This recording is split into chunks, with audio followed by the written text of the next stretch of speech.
অমলকান্তি আমার বন্ধু। স্কুলে আমরা একসঙ্গে পড়তাম।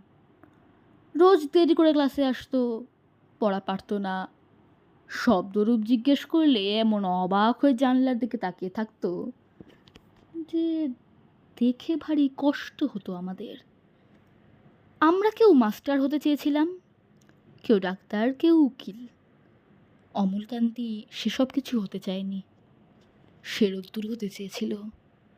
ক্ষান্ত বর্ষণ ডাকা বিকেলের সে লাজুক রোদ্দুর, যা আমার জামরুলের পাতায় যা নাকি অল্প একটু হাসির মতন লেগে থাকে।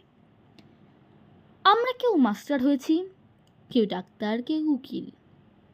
অমলকান্তি রোদ্দুর হতে পারেনি। সে এখন অন্ধকার একটা ছাপাখানায় কাজ করে। মাঝে মাঝে আমার সঙ্গে দেখা করতে আসে, চা খায়, এটা ওটা গল্প করে, তারপর বলে উঠি তাহলে। আমি ওকে দরজা পর্যন্ত এগিয়ে দিয়ে আসি। আমাদের মধ্যে যে এখন মাস্টারি করে, অনায়াসে সে ডাক্তার হতে পারত।